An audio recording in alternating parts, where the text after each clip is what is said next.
Bien, comenzamos entonces este tercer o cuarto bloque ya, ¿no?, en nuestras jornadas. Y digo unas pocas palabras para presentaros, aunque creo que no hacen falta presentaros a las personas que tenemos aquí, ¿no? A Rita Canto Vergara, que trabaja incansablemente. ¿Sobre qué? Pues, en fin, ella lo va a decir con su ponencia, ¿no? Pero yo la conocí hace tiempo, no voy a contar mi vida ahora, ¿no? Pero la conocí fuera de aquí, ¿no? La conocí siendo tutor del CAP en un instituto donde ella fue a hacer las prácticas y entonces pues trabajé con ella durante unas cuantas semanas, ¿no? Y yo me quedé impresionado por el rigor y la capacidad de trabajo sobre todo que tiene, ¿no? Yo sé que últimamente ha trabajado ya en otra línea, ¿no? Sobre Lacan, sobre, en fin, dentro del contexto del proyecto nuestro de filosofía como terapia, ¿no? Y sé que ha hecho cosas pues muy rigurosas y de las que vamos a tener una prueba enseguida, ¿no? Pues muchas gracias, Javier. Bueno, ¿se escucha?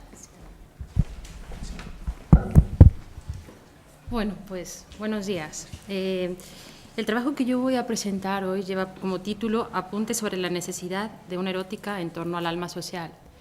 Y quiero decir que si bien es un trabajo que voy a defender a título personal, es un trabajo que debe mucho o casi todo al equipo de investigación en el que hemos estado trabajando. Así es que bueno, comienzo.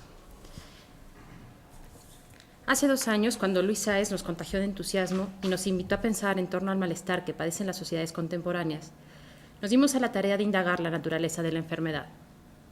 La intención no era la de probar si determinadas categorías noseológicas eran susceptibles de ser aplicadas a una sociedad, es decir, si podíamos abordar el malestar del mundo actual a partir de describirlo, clasificarlo y catalogarlo.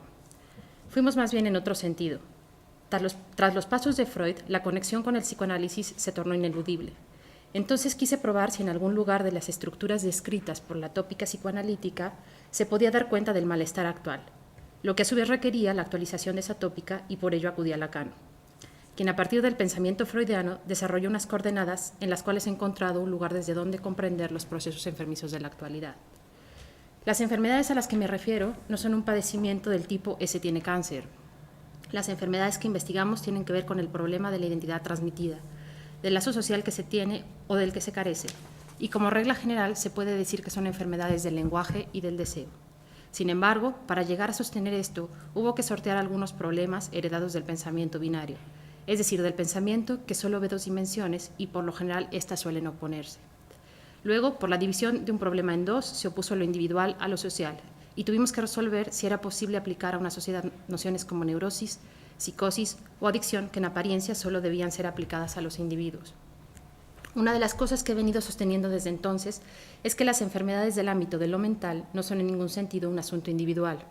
Sin embargo, defender esta idea en la época de la hegemonía del DSM, mediante el cual se ha desterrado cualquier posibilidad de hablar del campo de las patologías mentales desde otro punto de vista que no sea el estrictamente estadístico, requiere un proceso exhaustivo de argumentación y debido a la falta de tiempo y al interés que persigo, no haré más que hacer referencia a un problema que, de acuerdo con Bernard Stiegler, se localiza en el origen de la oposición entre lo individual y lo colectivo. Para Stiegler, esta oposición responde a una lesión del deseo a la que Adorno y Horkheimer habían caracterizado como una regresión. Aquí opera una distorsión en la comprensión del lazo social que nos vincula.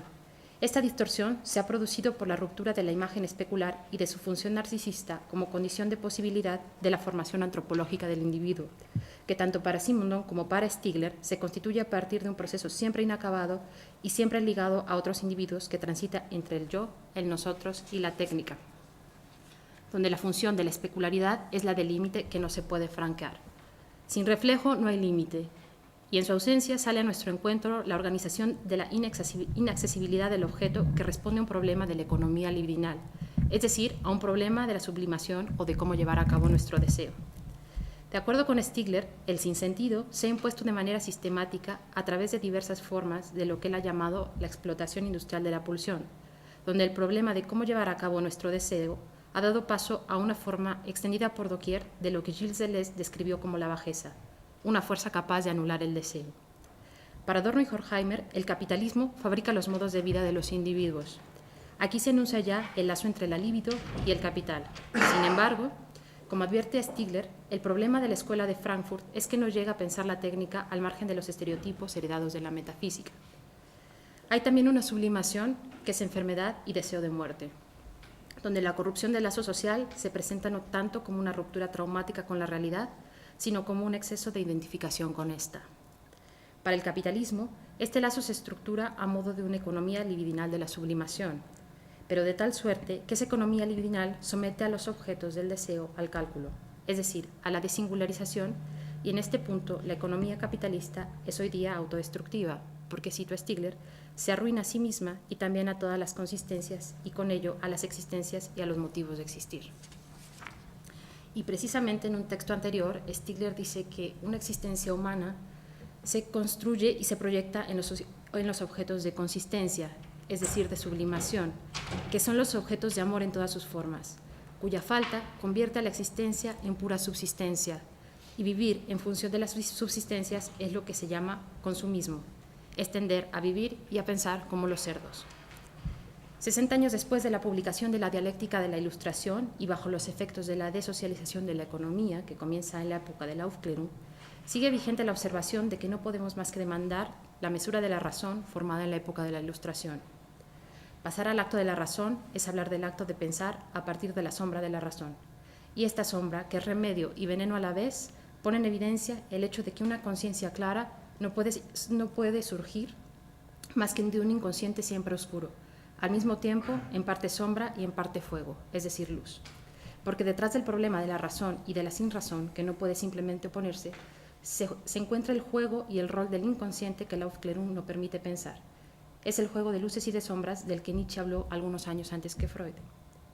Creo que es momento de reivindicar la psique social que ambos, tanto Nietzsche como Freud y recientemente Lacan, pusieron en el punto de mira, aunque de manera fugaz, porque inmediatamente fue puesta nuevamente en la sombra por una razón que no deja de reproducir las condiciones materiales de su propia enfermedad. Me refiero a la razón que blinda la identidad convirtiéndola en binaria y reduce el pensamiento a un simple dualismo. Nada más alejado del alma social a la que me refiero, o si se prefiere, cambiemos la idea de alma social por la de pluralidad de sujetos o por la construcción social de los impulsos y de los afectos, que es como Nietzsche la caracterizó. Hace un año, en la primera edición de estas jornadas, ocupé el tiempo de mi exposición para hablar de las enfermedades del lenguaje. Ahora me gustaría que me permitieran ahondar un poco en las enfermedades del deseo. Para Nietzsche, el objeto de la psicología es el análisis del nihilismo en tanto enfermedad de una vida reducida a sus procesos reactivos. La psicología, en este sentido, constituye un estudio antropológico que pone en cuestión lo que el hombre sabe realmente de sí mismo, donde el yo no es dueño en su propia casa y donde la idea del eterno retorno impulsa por igual tanto el diagnóstico retrospectivo de la caída como la visión prospectiva de la liberación. Zaratustra muestra cómo decir sí es lo que lleva al hombre a querer retornar eternamente. En esa voluntad de eterno retorno gobierna Eros, una fuerza motora fundamental del devenir del mundo, en el que el más importante de los impulsos artísticos es el de lo dionisíaco, es decir, el impulso que conduce al individuo a la superación de su individualidad. Dionisios es el genio del corazón, cuya alma es la que más se ama a sí misma. El amor es esencialmente amor a la vida, en la que todas las cosas tienen su corriente y su contracorriente, y cuyo rasgo decisivo es su propia afirmación. La vida para Nietzsche tiene una cualidad erótica y demoníaca a la vez, y el decir sí a la vida, incluso sus problemas más extraños y duros, eso fue a lo que él llamó lo dionisiaco. Con la pregunta ¿dónde están los nuevos médicos del alma?, Nietzsche quería terminar con el repertorio de todo tipo de términos con los que hasta ahora la humanidad se ha acostumbrado a tratar, bajo todo el tipo de nombres, las enfermedades del alma. Anhelaba haber transformado lo que hasta ahora llamamos moral práctica en una pieza del arte y de las ciencias médicas. Nietzsche pensaba que por medio de una reflexión sobre la anestesia y la teoría terapéutica de nuestra época, esto llegaría a tener lugar. Después de Nietzsche vino quien, desde mi punto de vista, encarnaría la figura del médico del alma. Fue Freud el que introdujo el problema de la sublimación o de cómo llevar a cabo el deseo. Para Freud, el deseo es una energía que cumple la acción de impulsar. Es una carga energética que es fuente motriz del organismo y del inconsciente con independencia de la orientación y de la meta. Pero cuidado, aquí hay que comprender bien la diferencia entre pulsión y deseo. La pulsión de muerte fue teorizada por Freud como un más allá del principio de placer, un lugar más allá de la barrera donde se encuentra la cosa analítica que no es ni verdadera ni falsa, es simplemente sospechosa. El deseo es una fuerza que se mueve entre el deseo de muerte y el deseo de vida, no como dos contrarios, sino en una relación esencial sin la cual no habría posibilidad de querer ni la una ni la otra. Para Freud, sin embargo, había que entender cómo es que el hombre, un ser vivo, puede llegar a conocer e incluso alimentar el instinto de muerte. El deseo, en tanto deseo de nada, es la relación del hombre con su falta de ser. Y cuando articula una cadena significante y nota que él mismo puede fallar en la cadena de lo que él es, entonces el deseo de muerte se configura como un espejismo que a su vez le impide ver la falta. Ese es el descubrimiento de Freud. Uno saber como un valor dinámico que es el inconsciente bajo la forma de la palabra última, por la que se establece el límite de lo infranqueable, donde la lógica de la pulsión de muerte aparece como lo aparentemente más antagónico a la ley. Sin embargo, el camino por el que se descubre la propia ley es, paradójicamente, un impulso motor con el que Freud redescubre un eros a la vez deseo, sublimación y sexualidad en todas sus formas humanas. El malestar en la cultura que Freud observó tenía que ver con la función del superyo, que es todo menos racional, porque es de una economía tal que cuanto más sacrificios se le hacen, más exigente deviene. Lacan, por su parte, descifra un nuevo malestar que no es el que surge de la ley persecutoria del superyo, sino del deseo y de la ley que de éste se desprende. Deseo y ley son dos caras de la misma moneda. El deseo es aquello que funda la ley y no una simple infracción transgresiva. Implica más bien la existencia de una ley y otra respecto a aquella censora y persecutoria del ámbito de lo real en el contexto del superyo, es decir, del malestar en la cultura. Lacan observa que no hay experiencia del inconsciente que no sea experiencia del deseo. Por eso, cuando éste viene a la experiencia, turba y descentra el yo junto con todas sus convicciones consolidadas. En este sentido, podemos entender lo que él quería decir al afirmar que el deseo es siempre del deseo del otro, porque tiene una estructura relacional y por ello necesita hospedarse en el deseo del otro, donde la experiencia fundamental del reconocimiento se da a través de la palabra y esta es reconocida solo cuando es escuchada. Sin embargo, cuando el ser humano se consume en su propio deseo, es decir, cuando a la pregunta ¿qué hacer con mi deseo? La respuesta es que alguien más lo controle, lo administre, no importa el precio, pero que alguien más se haga cargo de él, entonces este se torna materia política. Y precisamente por esto considero necesaria una reflexión en torno al deseo contemporáneo y a su lesión. A partir de una erótica que atienda al hecho de que el individuo se reduce a procesos reactivos cuando se reduce a ser un consumista. Es entonces cuando el deseo se vuelve en su contra, porque el problema de donar deseo, de renunciar a él y a la responsabilidad que esto conlleva, es el de renunciar a ser sujetos éticos y, en tanto, renunciar a ser animales políticos. Aquí surge la pregunta de cómo ser un ciudadano en una época de crisis general y especialmente en una época donde la economía industrial es más bien una deseconomía libidinal. El arma más letal del capitalismo es la capacidad de dominar y terminar con el deseo humano. Lacan llamó anáfasis al riesgo mayor, que es el de despreciar el deseo que da pie al amarse.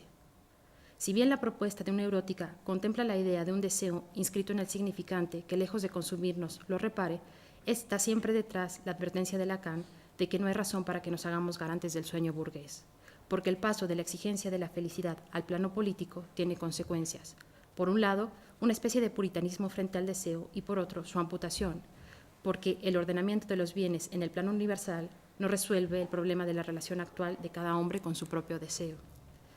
Si bien es un problema que no se resuelve en el plano universal, considero que sí se resuelve o al menos se mitiga en el lazo social, en el lugar que ocupamos y que nos ocupa el otro. Es decir, que si bien cada individuo tendrá que hacerse cargo de la singularidad de su deseo, este acto no puede realizarse en solitario. De lo contrario, en vez de un auténtico proceso de sanación, estaríamos hablando aquí de un proceso ortopédico o de sugestión. El problema de la emancipación del deseo podría tratarse en una erótica de lo real, en el ámbito del inconsciente, que es el lugar del objeto A.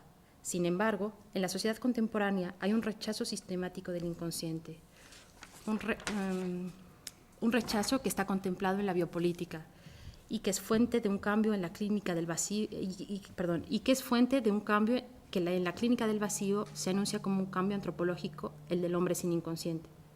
Esta es una figura inquietante que habita la escena contemporánea del malestar en la cultura. Se trata de un sujeto que tiende a liquidar la experiencia freudiana del inconsciente como experiencia de la verdad, de la diferencia y del deseo. Por eso, en la clínica contemporánea se advierte que el goce necesita de eros para no generar solo destrucción y autodestrucción. ¿Por dónde comenzar entonces a apuntalar una terapéutica de la atrofia de eros en las sociedades contemporáneas? Lacan llegó a afirmar que al psicoanálisis se le iba a reconocer en su verdad cuando los impases crecientes de nuestra civilización se manifestarán ya de una forma real. La enseñanza de Lacan puede entenderse como un rodeo en torno al ser que lo llevó a la progresiva construcción de lo real. Lo real es lo que no está simbolizado, representa lo que es excluido de nuestra realidad en el margen de aquello que no tiene significado y en el que fallamos en el intento de explorarlo. De la misma manera que Heidegger elaboró su teoría a partir y a pesar de Nietzsche, Lacan lo hizo a partir y a pesar de Freud. Es el sujeto dividido que no tiene representación, pero que emerge en los momentos de discontinuidad como los sueños, los deslices de la lengua, los chistes, los olvidos, es decir, aquello que pertenece al ámbito de lo real, lo que se resiste a la razón que cinde el mundo en dos. Es el ámbito de lo abierto a múltiples posibilidades, justo porque es imposible representar la radical diferencia del objeto A. Lo que no se conoce funciona o no funciona, pero es medio de goce. Ese plus de goce es la variación lacaniana de la plusvalía, mediante la cual tenemos acceso al goce y a la verdad. El conocimiento en este contexto es una cuestión de doble conocimiento. Lo que se conoce y lo desconocido son dos caras del acontecimiento. Pero, ¿qué es la verdad sin conocimiento?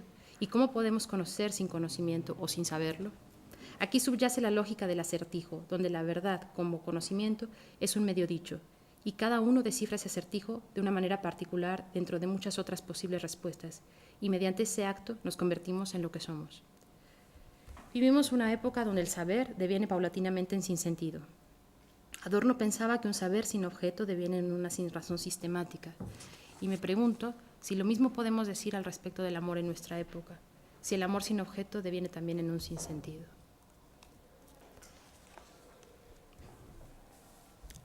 En la dialéctica de la Ilustración, Adorno y Horkheimer vieron el problema de la razón como una lesión del deseo en su tiempo, el nuestro, cuya característica es el debut de la razón a autodestruirse. La fractura del deseo es una fractura de la razón que cede, adaptándose al discurso del capitalista, mediante el cual se reduce la fuerza del deseo a la repetición del goce, pero no un goce fértil, sino uno que termina convirtiéndose en síntoma. Un síntoma es una palabra atrapada en el cuerpo.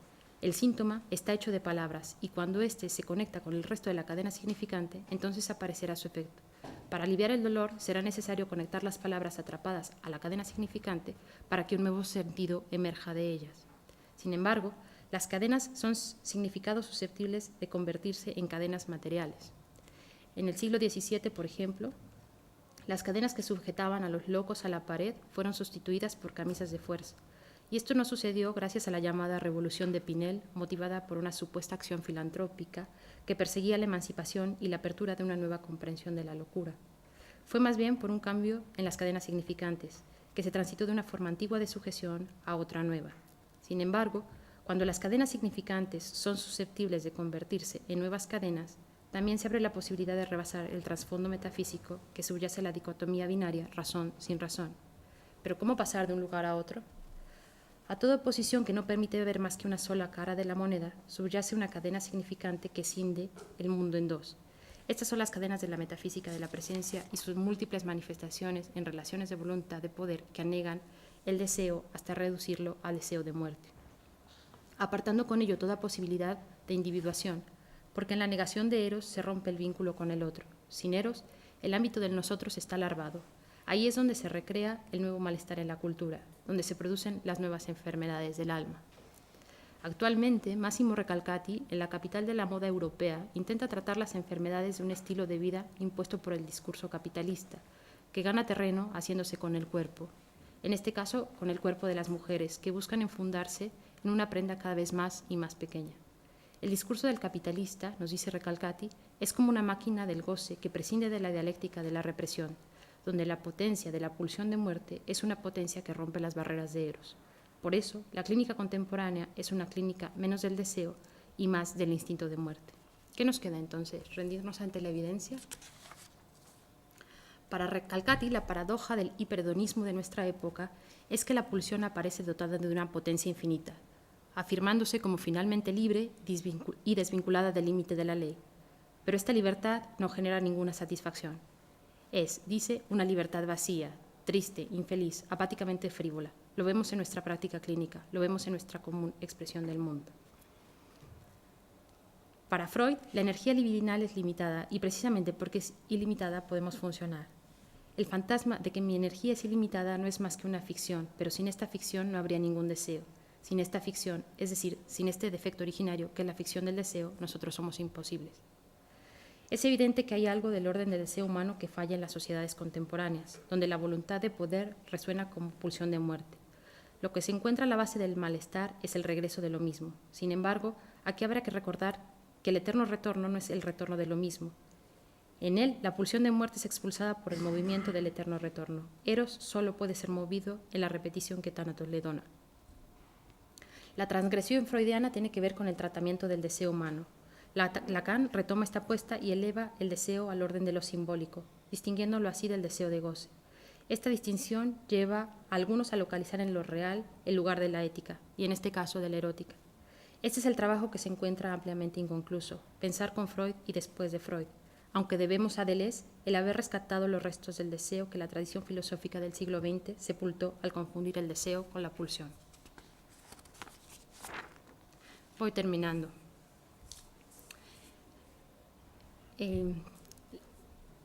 La única cosa de la que se puede ser culpable es la de haber cedido al propio deseo.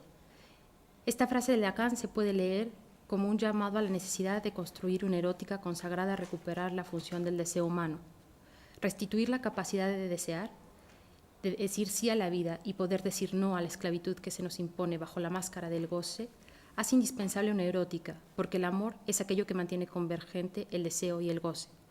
La nueva clínica que está en marcha busca contagiar el deseo, y esto pasa necesariamente por rehabilitar la palabra para que se convierta en un factor de regeneración.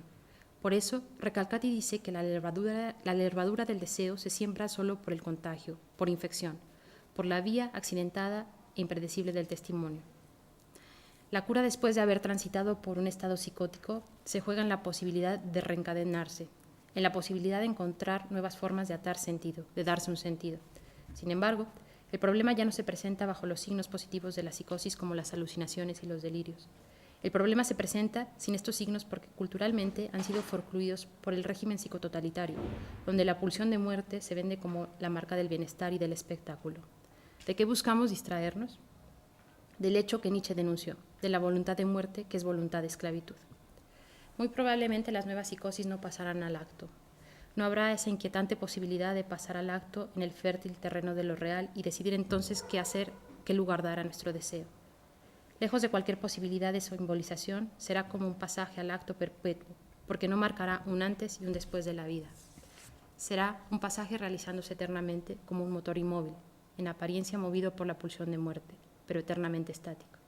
Esa es la locura contemporánea, aunque en algún lugar de lo real a veces se escucha algo que clama diciendo: ocúpate de tu inconsciente y encuentra la definición singular de tu propio deseo e insiste con él hasta el final. Gracias.